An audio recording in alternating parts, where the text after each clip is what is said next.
mean, God, it's just, and the thing just wants to swap ends on you. You know, the wind kind of comes and goes, Kermit. 1 minute. Yeah. Well, yeah, I took off and it was, Touch on twinkle. yeah, why don't we, I guess maybe we'll turn it around or something. Flew well? Yeah, it was. It was a little windier than I would have liked, but it was a confidence builder.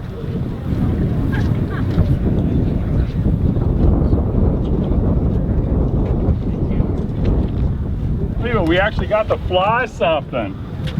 That was actually a test flight.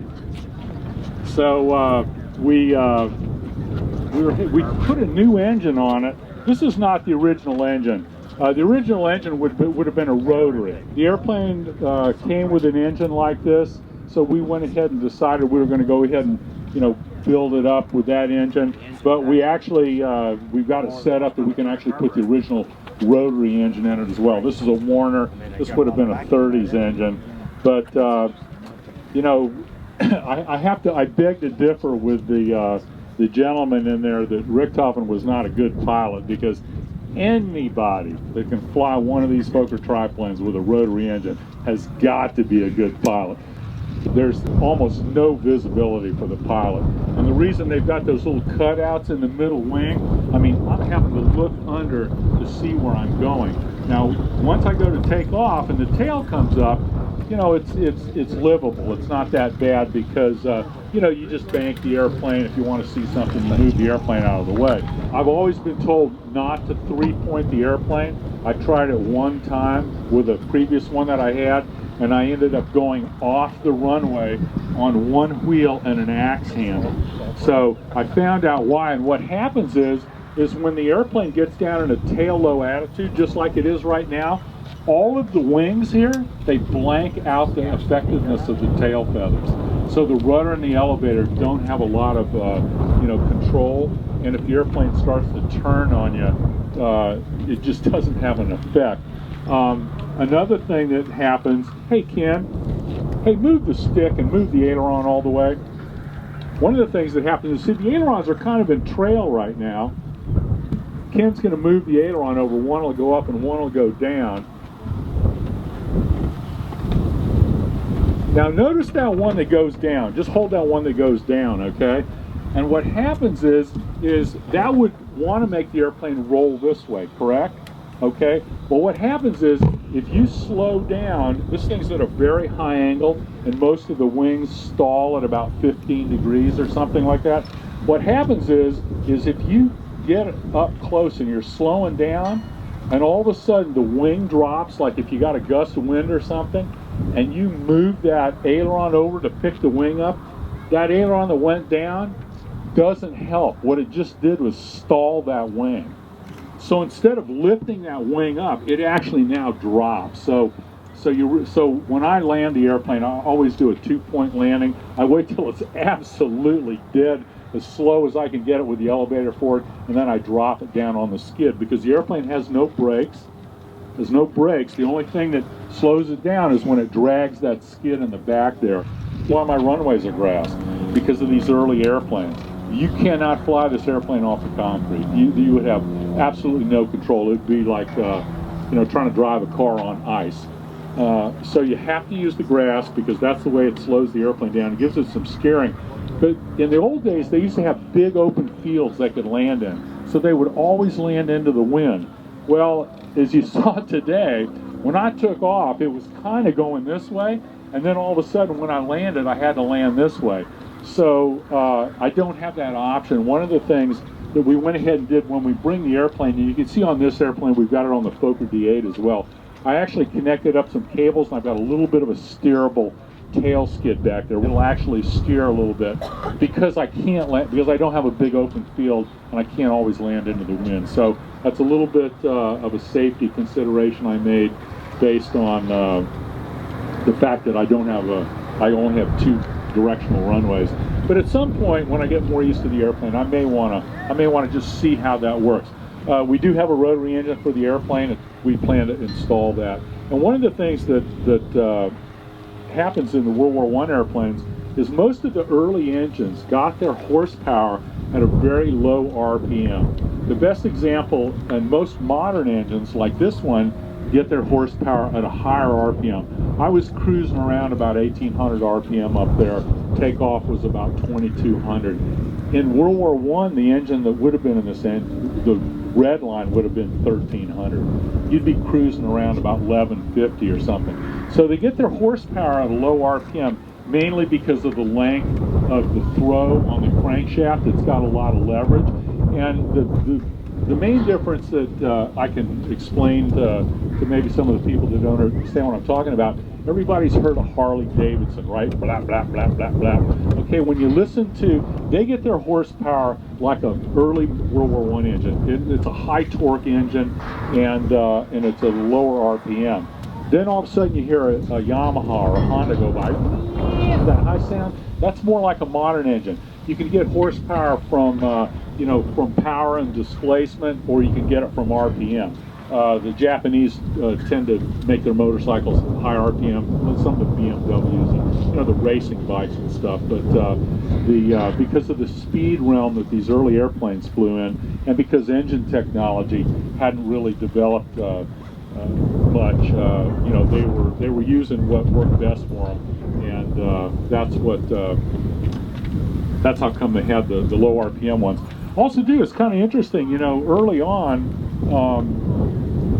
The airplanes, when they were just trying to learn how to fly, they were trying to figure out the aerodynamics, they were trying to figure out engine technology, and everything was pretty much a learning process and coming out of basically no knowledge at all.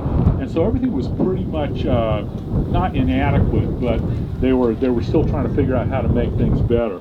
And early on, the airplanes didn't go that fast. Some of you may have seen me fly my Curtiss Pusher around here. Maybe it's over. No, I don't know where it is. It's over near the hangar.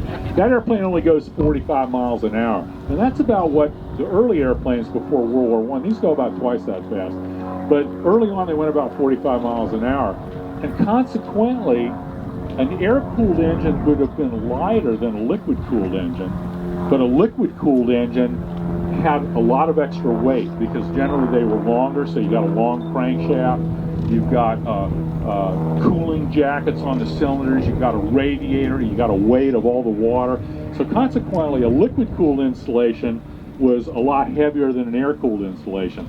But the problem with the air-cooled installations were the airplanes only went 45 miles an hour, and they were running the most they could to get the power out of them, and they would overheat. Okay. And basically, Louis Blériot was the first one to fly across the English Channel. He had a little fan, 3-cylinder Anzani. It was an air-cooled engine, and the only way he made it across was he was about 2/3 of the way across. The engine was overheating. He was going in to drink. He found a rain shower to fly through. Cooled off the engine and got him up on the cliffs of Dover. So anyway, but then all of a sudden in 1908, the French came up with an extremely novel idea. And what they did is they came up with an air-cooled engine to where the crankshaft, instead of it spinning with a propeller, the crankshaft's bolted to the airplane and the whole engine spins with the propeller. So the engine was automatically cooling with the spinning cylinders whether the airplane was moving or not. And all of a sudden this thing came out as 50 horsepower. There's one when you come out of the immersive environments, that really old airplane, that's my oldest airplane, it's about from 1914. That has a 50 gnome rotary engine. That was the original rotary engine that the French came up with, and it really kind of revolutionized everything. They developed them up through the First World War, stopped with Camel, Fokker Triplane, stopped with Pup, I'm trying to think of another one, all the Newports, they all would have rotary engines. And actually the Sopwith Snipe is a rotary engine. That's the biggest rotary engine they ever built. It's 230 horsepower. And by the end of the war, they had built so many that at the end of the war, there were so many surplus, there wasn't a real reason to continue building them. And they pretty much maxed out their design potential because there was only two ways to get more horsepower out of a rotary engine. And that was more displacement, which meant more weight. And the more weight you have, the more gyroscopic loads that you have. But also the only other way to get horsepower. In the case of like the Japanese bikes, they use RPM. Well, the faster you spin the rotary engine, the more gyroscopic effect it has. So anyway, so they pretty much hit the limit, although there's an engine in there that the Germans developed called a Siemens Halske engine that the Germans were very ingenious. Most of the rotaries they built were copies of the French engines, but they did basically develop one towards the end of the war that was extremely ingenious. And what they did is they bolted a part of the engine to the airframe, which was fixed. And the propeller was bolted to the engine, which spun, but through a planetary gear system, they spun the crankshaft the other way. So the engine and the propeller were spinning this way. Through the gear system, the crankshaft was spinning the other way, and so what they effectively did was they geared the engine 2 to 1. So the propeller was turning 900 RPM, and the engine RPM was actually 1800 because the crankshaft was going the other way, 900. So it was pretty ingenious. They put a big 4-bladed propeller on it, and those airplanes would climb like rockets. But of course, now that the engine was only spinning 900 RPM instead of 1200 RPM, they had some cooling issues with them. But anyway, so we'll see. Does anybody have any questions? Just really quickly, Andy's working on the Albatross. We're hoping to get it at least running. If it does run, I should be able to fly it for the next deal. If not, we've been trying for about 2 weeks here to try and get all these airplanes flying, and we haven't had a best luck. That literally was a test flight. Seems to be running better than it did before. So, yes, sir. Aside from having 6,000 hours that you do or whatever, how did you train yourself, or what did you do in advance to fly this particular airplane? To train in this airplane, I came from an aerobatic background, so I've been flying pit specials and things like that, so I was used to really sensitive airplanes. These airplanes weren't as big of an adaptation for me from the aerobatic airplanes as the Warbirds were.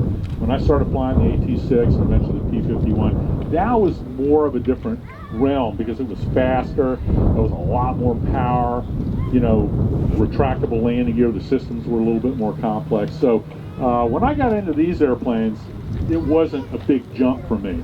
But like I said, when I got into the Warbirds, it was something that I'm going to respect this because this is not my expertise, you know, but eventually, you know, I became very comfortable in this. Yeah, good question. Anybody else? What's the stall speed of that? You know, I've never stalled it. I don't know that I really want to. I really want to. No, but I flew it on. Yeah, I flew it on. You know, there's certain things that it's like, you know, what's the point? I mean, I can, and it already mushes around when it's cruising. I'm just not really excited about, you know, finding out what it does up high. There's been some people that flew air shows in them. They do loops and rolls, and, you know, it'd be kind of fun to do that at some point. But even with a rotary engine, I've seen them do it with a rotary engine. But I flew, you know, 15 years with the U.S. aerobatic team. I know I could do it. So, you know, anyway, I have nobody to impress. It would have had a synchronization, yeah. This one would have had synchronization. And the Germans came up with the first one, and the German one was a mechanical one. And basically what they would do is they would have a cam that was situated so anytime that the prop got in the way of the gun, it would actually just hold the firing pin back.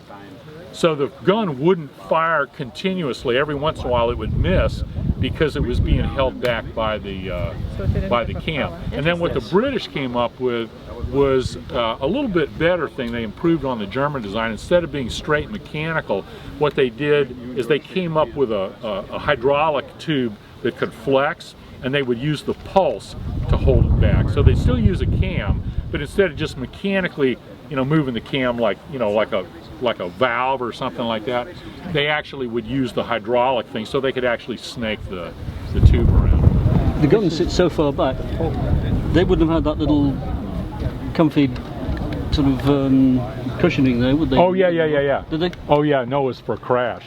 I mean, I know when people crash, they got the face all ripped up by the guns. Yeah, that was for a crash.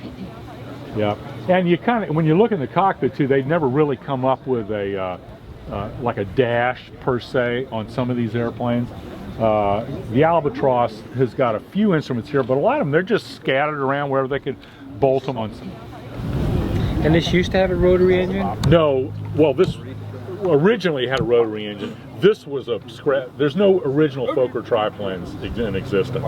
There was one in a museum in Berlin, but it apparently got destroyed during the bombing raids in World War II. And so every one that exists now is a scratch built, and we intend to put the rotary engine in it. This was rebuilt in 09 or? Ken built it up. 2009 unless that means something else. No. That would have been the number of I think of this airplane or something. I don't know what that is, or a part number or something. I see it also in the front. Yeah, it might have been some kind of part number or something. Although I believe this was the actual number of the airplane, because this was the number of the airplane that Richthofen was flying when he got killed. Okay, so he did fly the triplane. Oh yeah. That's what really kind of made him famous. Although most of his kills were in an Albatross. Yeah, but he was killed in a red Fokker triplane with that number on there. That's why we painted it like this. Good.